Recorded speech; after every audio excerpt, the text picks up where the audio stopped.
Right now, if you had to give yourself a score out of 10 on your crypto security, what score would you give yourself? Let's be honest with ourselves, when most of us first got into cryptocurrency, our attitude was to buy now and worry about the security afterwards. But now I think it's time to take a break, have a little breather, and have a check up on our security. Because if you don't, it could be the most costly mistake of your life. To help us with this checkup, I've come up with 14 do's, don'ts and different practices that we should all be remembering. So sit back and relax and take a mental note of how many of these different practices that you do yourself. And if you have any suggestions or tips for me or your fellow crypto investors, leave us know in the comments.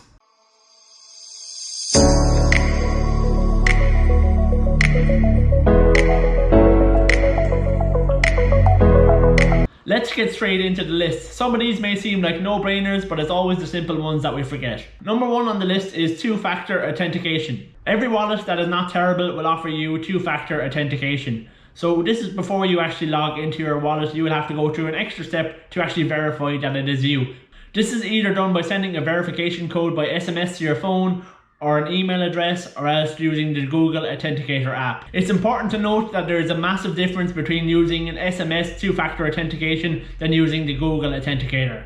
The major issue with using SMS verification is that it is surprisingly easy for your SIM card to get hacked. Once a hacker gets access to your SIM card, it's very easy for them to get into your emails and then reset your passwords for all of your different accounts. So there are two common ways that hackers usually go about this. One way is by bribing employees at your phone provider. So we have seen this before in the US where AT&T workers were bribed into changing over people's SIM cards to other people's names.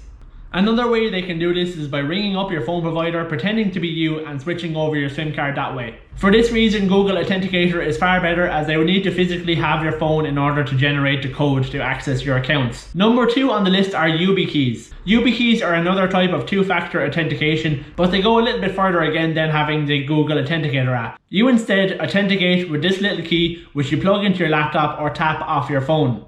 Even if somebody has your password, your number and your phone, they still won't be able to access your account without having this YubiKey. This is definitely one worth checking out, but it will cost you about €55 to purchase one of these keys. Number 3 on the list is don't leave your cryptocurrency on an exchange like Binance or Coinbase. If you leave your cryptocurrency on an exchange, then the private keys to your coins are actually held with the exchange. In the event of a hack, then you could easily lose all of your coins.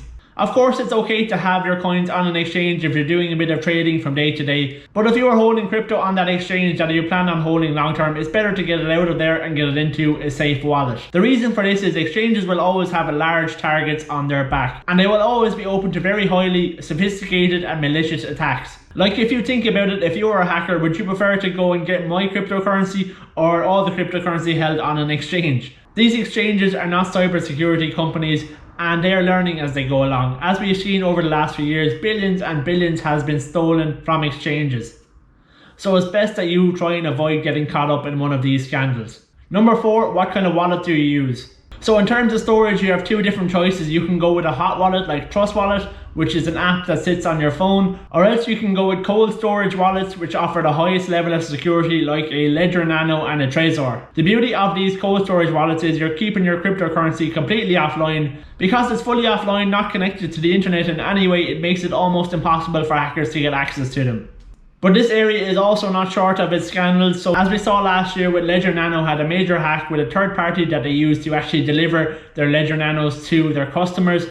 All Ledger Nano delivery details and personal details of customers was hacked, and this led to a lot of coordinated attacks directed at these customers. So if you do ever buy one of these Ledger Nanos or a Trezor, try and get it delivered to, say, a PO box, or get it delivered to your work address, so there is no risk of your home address ever being leaked to any hackers. Number 5 is the safety of your recovery seed phrase. The recovery seed phrase is a sequence of words that we receive whenever we set up any of our wallets. This can be used if our device is ever lost or damaged, that we can back up our wallets to a different device. However, it is vital that we actually store this seed phrase properly. So if you actually have it on your phone or on your laptop, this is not safe at all. It is better to have it written down in a hard copy, somewhere very safe that nobody can access, and make sure and delete any trace of it off your laptop or your phone. Because if a hacker gets a hold of this, then it is game over. There are also these metal tags that you can get your seed phrases printed on, which are pretty indestructible, which is also another option if you don't like having it on paper. Number 6 is generate a new address every time you make a transaction. If you keep using the same address every time you make a transaction, then you are easier to track on the blockchain. Although computers do not yet have the power to do it, if there was ever some sort of weakness in the algorithm that is used to secure your wallet, then the address would be significantly easier to break into. Number 7 is to create a whitelist of addresses. This security feature, which is available on many wallets, allows you to create an address book of authorized addresses that you can only send crypto to. If you want to add a new account, then you have to wait a time limit like 48 hours before you are able to send any cryptocurrency to that new account. So this puts time back in your hands. If your account is ever breached, you will have time to actually go and freeze your account before any crypto is moved. Number 8 is time lock vaults.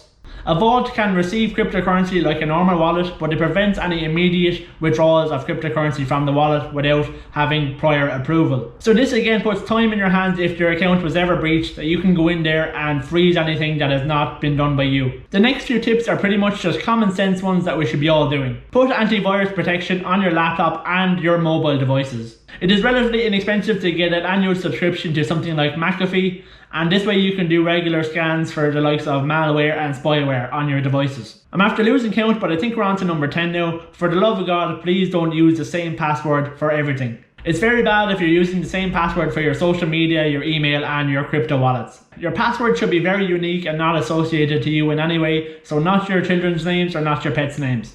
And you know, when you get that option to save your password for the next time you go to log in, just don't save it. It is also worth checking out, has your data ever been breached for any of the services that you used before. An easy way to check this out is on haveibeenpawned.com. This will show you a list of data breaches where your email address has actually been included in the breach. So I just checked one of my oldest email addresses there recently, and there was a litany of breaches that it was involved in.